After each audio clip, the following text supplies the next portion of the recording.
Hi hello வணக்கம் and welcome to the show. இது Raj TV இன் ராஜ் பாக்ஸ் ஆஃபீஸ். நம்ம ராஜ் பாக்ஸ் ஆஃபீஸில் ரீசெண்டாக என்னென்ன படங்கள்லாம் ரிலீஸ் ஆயிருக்கு அப்படின்னு பார்ப்போம். ரிலீஸ் ஆன படங்கள்லாம் எவ்வளோ கலெக்ட் பண்ணியிருக்காங்களோ அதை வச்சு நம்ம ரேட்டிங்ஸும் போடுவோம். அப்கமிங்கில் என்னென்ன படங்கள்லாம் ஷெடியூலில் காத்துட்ருக்கு ரிலீஸ்க்காக, இந்த மாதிரி எக்ஸ்க்ளூசிவான மூவி அப்டேட்ஸ்லாம் இந்த ஷோவில் பார்த்துட்ருக்கோம். உங்களுக்காகவே இன்னும் நிறைய இன்ட்ரெஸ்டிங்கான அப்டேட்ஸ்லாம் இன்றைக்கி ஷோவில் காத்துட்ருக்கு. வாங்க நம்ம ஷோக்குள்ளே போகலாம்.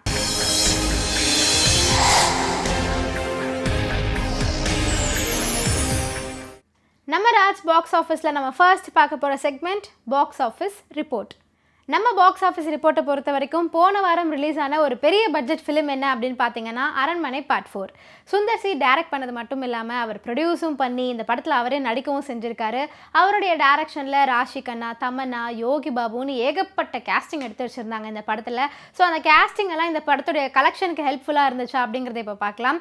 இவங்களுடைய ஓப்பனிங் டே கலெக்ஷன் எவ்வளோ அப்படின்னு பார்த்தீங்கன்னா 4.5 கோடி ரூபா எடுத்திருக்காங்க. செகண்ட் டேல 6 கோடி, தேர்ட் டே 7 கோடி, இப்படியே வந்து த்ரூ அவுட் வந்து மெயின்டைன் பண்ணியிருக்காங்க ஒரு வாரம். ஸோ தமிழ் பாக்ஸ் ஆஃபீஸ் பொறுத்த வரைக்கும் 29 கோடி ஒரே வாரத்தில் எடுத்திருக்காங்க. தெலுங்குலையும் இந்த படத்தை ரிலீஸ் பண்ணியிருந்தாங்க. இது வரைக்கும் இந்த ஒரு வாரத்தில் தெலுங்கு பாக்ஸ் ஆஃபீஸ் பொறுத்த வரைக்கும் 3 கோடி கலெக்ட் பண்ணியிருக்காங்க. அதனால அரண்மனை பார்ட் 4 ஹிட் கேட்டகரியை பிடிச்சிருக்காங்க. என் தங்கச்சி சாவு தற்கொலை இல்லை. போன வாரம் அரண்மனை பார்ட் 4க்கு போட்டு இன்னொரு படத்தை ரிலீஸ் பண்ணியிருந்தாங்க. அதான் சபரி அப்படிங்கிற திரைப்படம். அனில் கட்ச் தான் இந்த படத்தை வந்து டைரக்ட் பண்ணியிருந்தாரு. அவருடைய டைரக்ஷனில் வரலட்சுமி சரத்குமார், கணேஷ் வெங்கட்ராமன், மைம் கோபி, இன்னும் ஏகப்பட்ட பேர் நடிச்சிருக்காங்க. ஆக்சுவலி இந்த போட்டியில் சபரி திரைப்படம் டஃப் கொடுக்கல அப்படின்னு தான் சொல்லணும். ஏன் அப்படின்னு பார்த்தீங்கன்னா ஃபர்ஸ்ட் டே கலெக்ஷன் 1 லட்சம் தான் எடுத்திருக்காங்க. செகண்ட் டேவும் 1 லட்சம், தேர்ட் டேவும் 1 லட்சம். இந்த மாதிரி இந்த வாரம் ஃபுல்லாகவே இதான் இவங்களுடைய கலெக்ஷன். ஒரு வாரத்தில் தமிழ் பாக்ஸ் ஆஃபீஸ் பொறுத்த வரைக்கும் வெறும் 4 லட்சம் தான் எடுக்க முடிஞ்சிருக்கு. அண்ட் தெலுங்குல இந்த படத்தை ரிலீஸ் பண்ணியிருக்காங்க. தெலுங்குல பார்த்தீங்கன்னா கொஞ்சம் அதிகமாக எடுத்திருக்காங்க. இது வரைக்கும் இந்த ஒரு வாரத்தில் 36 லட்சம் கலெக்ட் பண்ணியிருக்காங்க. ஓவராலாக இந்தியன் பாக்ஸ் ஆஃபீஸ் பொறுத்த வரைக்கும் சபரி திரைப்படம் 45 லட்சம் தான் கலெக்ட் பண்ணியிருக்காங்க. அது ரொம்ப ரொம்ப கம்மியான ஒரு கலெக்ஷன். அதனால நம்ம பாக்ஸ் ஆஃபீஸ் ரிப்போர்ட்டில் ஆவரேஜ் கேட்டகரியை பிடிச்சிருக்காங்க.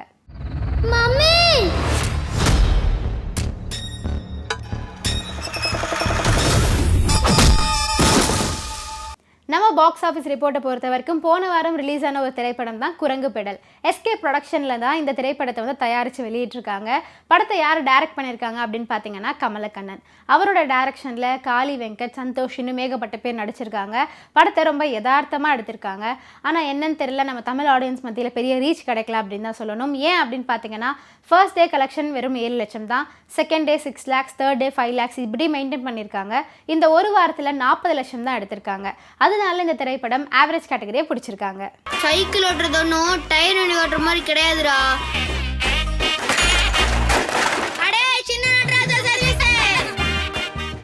போன வாரம் இத்தனை பெரிய பட்ஜெட் ஃபிலிம்ஸ் கூட சேர்ந்து சில லோ பட்ஜெட் ஃபிலிம்ஸுமே ரிலீஸ் ஆயிருந்துச்சு. அதில் ஒரு திரைப்படம் தான் அக்கரன். இந்த அக்கரன் படத்தை அருண் கே பிரசாத் தான் டைரக்ட் பண்ணியிருக்காரு. அவருடைய டைரக்ஷனில் MS பாஸ்கர், வெண்பா, பிரியதர்ஷினி, இன்னும் ஏகப்பட்ட பேர் நடிச்சிருக்காங்க. இது ஒரு லோ பட்ஜெட் ஃபிலிம் அப்படிங்கிறனால நம்மளுடைய எக்ஸ்பெக்டேஷனையும் லோவாக வச்சுக்க கூடாது.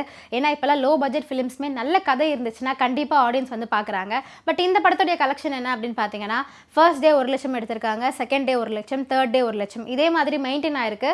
இது வரைக்கும் இந்த 1 வீக்கில் தமிழ் பாக்ஸ் ஆஃபீஸ் பொறுத்த வரைக்கும் வெறும் 3 லட்சம் தான் கலெக்ட் பண்ணியிருக்காங்க. அதனால இந்த அக்கரன் திரைப்படம் பிலோ அவரேஜ் கேட்டகரியை பிடிச்சிருக்காங்க.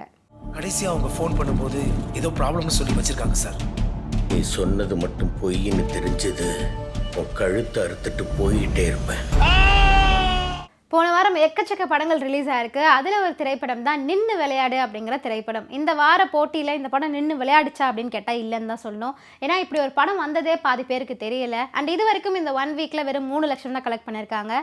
அதனால நின்று விளையாடு திரைப்படம் பிலோ அவரேஜ் கேட்டகரியை பிடிச்சிருக்காங்க.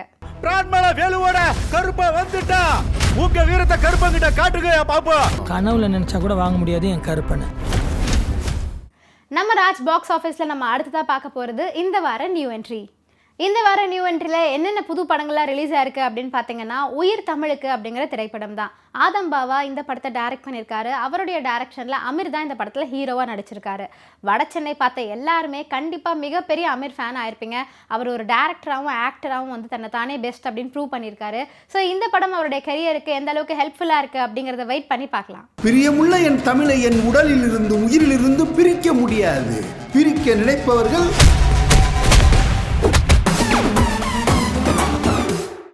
இந்த வார நியூ என்ட்ரியில் இடம் பிடிச்சிருக்க இன்னொரு திரைப்படம் தான் ஸ்டார் அப்படிங்கிற திரைப்படம். எலனோட டைரக்ஷனில் கவின் தான் இந்த படத்தில் ஹீரோவாக நடிச்சிருக்காரு. அது மட்டும் இல்லை, இன்னொரு ஹைலைட் என்ன அப்படின்னு கேட்டிங்கன்னா, யுவன் சங்கர் ராஜா தான் இந்த படத்துக்கு மியூசிக் பண்ணியிருக்காரு.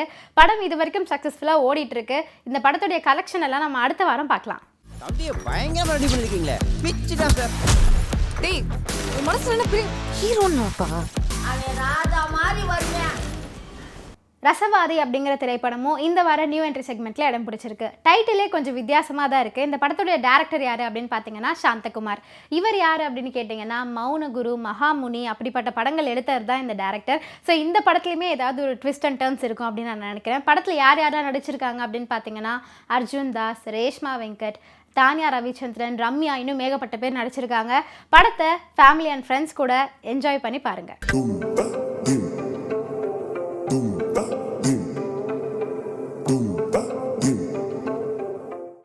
இந்த வார நியூ என்ட்ரி செக்மெண்ட்டில் இத்தனை படங்கள் கூட சேர்ந்து மாயவன் வேட்டை அப்படிங்கிற திரைப்படமும் ரிலீஸ் ஆயிருக்கு. ராஜேஷ் தான் இந்த படத்தை வந்து டைரக்ட் பண்ணியிருக்காரு. ஸோ இந்த திரைப்படம் இத்தனை படங்கள் கூட சேர்ந்து போட்டி போட்டு எவ்வளோ கலெக்ட் பண்ணுறாங்க அப்படிங்கிறத அடுத்த வாரம் தெரிஞ்சுக்கலாம். மனிதர்களுக்குள்ள எப்படி அரசியல் அதிகாரம் வாரிசுன்னு இருக்குதோ அதே மாதிரி இப்ளீஸ் வம்சத்திலையும் இருக்குது. நம்ம ராஜ் பாக்ஸ் ஆஃபீஸில் நம்ம அடுத்ததாக பார்க்க போகிறது ready for the race segment. நம்ம ரெடி ஃபார் த ரேஸ் செக்மெண்ட்டில் அடுத்த வாரம், அதாவது மே 17 என்னென்ன படங்கள்லாம் ரிலீஸ் ஆகுது அப்படிங்கிறத இப்போ பார்க்கலாம். அந்த வகையில் இங்கே நான் தான் கிங்கு அப்படிங்கிற திரைப்படம் தான் முதல் இடத்தை பிடிச்சிருக்கு. இந்த படத்தை வந்து இந்த வாரமே ரிலீஸ் பண்ண போகிறத அனௌன்ஸ் பண்ணியிருந்தாங்க. பட் என்ன காரணம் தெரில, போஸ்ட்பான் பண்ணியிருக்காங்க. மே 17 அப்படின்னு டேட்டும் அனௌன்ஸ் பண்ணியிருக்காங்க. இந்த படத்தில் சந்தானம் தான் ஹீரோவாக நடிச்சிருக்காரு. அவர் கூட இணைந்து தம்பி ராமையா, முனிஷ்காந்த், விவேக் பிரசன்னான்னு ஒரு மிகப்பெரிய காமெடி நட்சத்திர பட்டாளமே இந்த படத்தில் இருக்குது. ஸோ அதுக்காகவே எனக்கு ரொம்ப ஆர்வமாக இருக்குது இந்த படத்தை பார்க்கணுன்னு. இன்னும் ஒரு வாரம் வெயிட் பண்ணி இந்த படத்தை பார்த்து என்ஜாய் பண்ணலாம். ஒருவேளை இந்த மாமனா செத்து போயிட்டான், மிலிட்டரி வந்த உடனே தான் பாடி எடுப்பீங்க? இல்ல, ஸ்மெல் வந்தோடனே எடுத்துருவோம். அடுத்த வாரம் மே 17 எலெக்ஷன் அப்படிங்கிற திரைப்படமும் ஷெடியூலில் காத்துட்ருக்கு. இந்த படத்தில் யார் யாரெல்லாம் நடிச்சிருக்காங்க அப்படின்னு பார்த்தீங்கன்னா, விஜயகுமார், பிரீத்தி வந்து இணைந்து நடிச்சிருக்காங்க. படத்துடைய போஸ்டர் பார்க்கும்போது ஏதோ பவர்ஃபுல்லான ஒரு மெசேஜ் இருக்குது போல் அப்படின்னு தான் தோணுது. ஸோ படம் எப்படி இருக்குது அப்படிங்கிறத அடுத்த வாரம் பார்த்து தெரிஞ்சுக்கலாம்.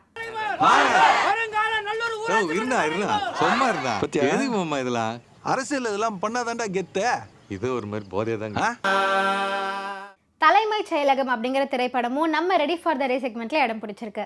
இந்த படத்தை வசந்த பாலன் தான் டைரக்ட் பண்ணியிருக்காரு. அவருடைய டைரக்ஷனில் ஆக்டர் பரத் இந்த படத்தில் ஹீரோவாக நடிச்சிருக்காரு. டைட்டில் கேட்கும் போதே என்னவோ கொஞ்சம் வந்து சர்ச்சைக்கு உள்ளாக வேண்டியதாக இருக்கே அப்படின்ற மாதிரி நமக்கு தோணுது.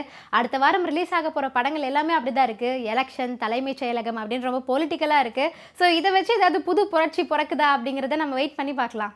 இத்தனை படங்கள் கூட சேர்ந்து மே 17 அன்னைக்கு ரிலீஸ்க்காக காத்துட்ருக்கு படிக்காத பக்கங்கள் அப்படிங்கிற திரைப்படம்.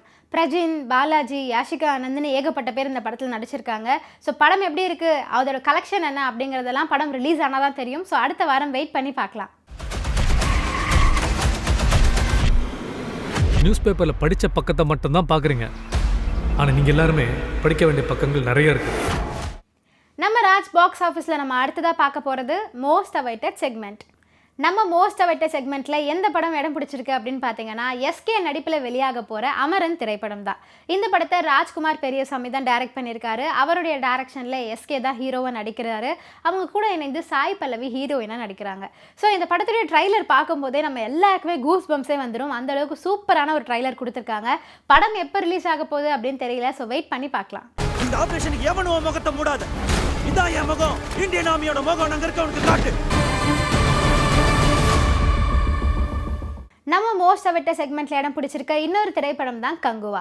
சிவாவோட டைரக்ஷனில் இந்த படத்தில் ஆக்டர் சூர்யா, திஷா பட்டானி, யோகி பாபு, ரெடின் கிங்ஸ்லி, கோவை சர்லான்னு எக்கச்சக்க பேர் இந்த படத்தில் நடிச்சிருக்காங்க. படத்துடைய ப்ளஸ் பாயிண்ட் என்ன அப்படின்னு கேட்டிங்கன்னா, கிட்டத்தட்ட 500 வருஷத்துக்கு முன்னாடி நம்ம உலகம் எப்படி இருந்திருக்கும், மக்கள் எப்படி இருந்திருப்பாங்க அப்படிங்கிறத ரொம்ப வித்தியாசமான முறையில் ஒரு படமாக எடுத்திருக்காரு சிவா. ஸோ இந்த படம் வந்து எப்படா ரிலீஸ் ஆக போகுது அப்படின்னு சூர்யா ஃபேன்ஸ்லாம் வெயிட்டிங்கில் இருக்கீங்கன்னு எனக்கு தெரியும். இருந்தாலும் அவங்க இன்னும் டேட் அனௌன்ஸ் பண்ணலை. அந்த டீட்டெயில்ஸை கிடச்சிதுன்னா நான் அடுத்த வாரம் வந்து அப்டேட் பண்ணுறேன்.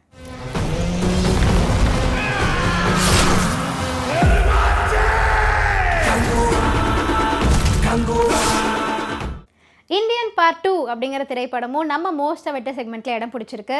ஷங்கர் தான் இந்த படத்தை டைரக்ட் பண்ணியிருக்காரு. அவருடைய டைரக்ஷனில் கமலஹாசன், ரகுல் பிரீத் சிங், பிரியா பவானி சங்கர், காஜல் அகர்வால், சித்தார்த்துன்னு அப்பப்பா லிஸ்ட்டு பெருசாக இருக்குது. கிட்டத்தட்ட ஆல்மோஸ்ட் நம்ம சினி இண்டஸ்ட்ரியில் இருக்க எல்லாருமே இந்த படத்தில் நடிச்சிருக்காங்க அப்படின்னு தான் சொல்லணும். பல வருஷங்களுக்கு முன்னாடி நம்ம வந்து இந்தியன் படத்தை பார்த்தோம். இப்போ வரைக்கும் அந்த படத்தை பார்த்தாலே நமக்கு எல்லாருக்கும் ஒரு கூஸ் பம்ஸ் வரும் அப்படின்னு தான் சொல்லணும். அது காரணம் என்னென்னா கமலஹாசன் அவர்களுடைய நடிப்பும் சரி, அந்த படத்துடைய பிரம்மாண்டமும் சரி, நம்மளால் இன்னைக்கு வரைக்கும் மறக்கவே முடியாது. ஸோ அப்படிப்பட்ட ஒரு படத்துக்கு வந்து பார்ட் 2 ரிலீஸ் ஆக போகுது அப்படின்னு கேள்விப்பட்டோன்னே நம்ம எல்லாருமே வந்து பயங்கர சர்ப்ரைசிங்காக இருப்போம். இன்னும் கூடிய சீக்கிரத்தில் இந்த படம் ரிலீஸும் ஆக போகுது. ஸோ இந்த படம் கமலஹாசன் அவர்களுடைய பொலிட்டிக்கல் லைஃப்க்கு ஒரு ஸ்டார்டிங் பாயிண்டாக இருக்கா அப்படிங்கிறத வெயிட் பண்ணி பார்க்கலாம். எங்க தப்பு நடந்தாலும் கண்டிப்பா நான் வருவேன். இந்தியனுக்கு சாவே கிடையாது. Indian is back. நானும் இந்த படத்தை மோஸ்ட் அவைட்ட செக்மெண்ட்டில் பல தடவை சொல்லி பார்த்துட்டேன். இப்போ ரிலீஸ் பண்ணுவாங்க, அப்போ ரிலீஸ் பண்ணுவாங்கன்னு. ஆனால் இப்போ வரைக்கும் ரிலீஸ் பண்ணலைங்க. அது என்ன படம் அப்படின்னு நீங்களே கண்டுபிடிச்சிருப்பீங்க. துருவ நட்சத்திரம் திரைப்படம் தான். கௌதம் வாசுதேவ் மேனனோட டைரக்ஷனில் சியான் விக்ரம் இந்த படத்தில் ஹீரோவாக நடிச்சிருக்காரு. இன்னும் எத்தனை வருஷம் தாங்க இந்த படத்தை ரிலீஸ் பண்ணாமல் வச்சுக்க போகிறாங்க? நீங்கள் உங்களுக்கு தெரிஞ்சதுன்னா ப்ளீஸ் ரிலீஸ் டேட் ஏதாவது உங்களுக்கு அப்டேட்ஸ் கிடச்சிதுன்னா வந்து நீங்கள் ஏன்ட்ட சொல்லுங்கள். நான் அப்படியாவது இந்த ஷோவில் சொல்கிறேன். யார் யார் என்ன டக் டக் டக்குன்னு சொல்லுங்க பாப்போம். இதுக்கு எப்படின்னா என்ன எவ்வளோ இருக்குது நிதானமாக இருக்கு. இன்றைக்கி நம்ம ராஜ் பாக்ஸ் ஆஃபீஸில் என்னென்ன படங்கள்லாம் ரிலீஸ் ஆச்சு அப்படிங்கிறத பார்த்தோம். அடுத்த வாரம் என்னென்ன படங்கள்லாம் ரிலீஸ் ஆக போகுது அப்படிங்கிற எல்லா டீட்டெயில்ஸும் கொடுத்துட்டேன். இதெல்லாம் கேட்டு என்ஜாய் பண்ணியிருப்பீங்கன்னு நினைக்கிறேன். இதே மாதிரி இன்னொரு எபிசோடில் உங்கள் எல்லாரையும் வந்து நான் சந்திக்கிறேன். அது வரைக்கும் tata bye bye from Vijay Narmada. You வாட்சிங் மீ ஆன் ராஜ் டிவி.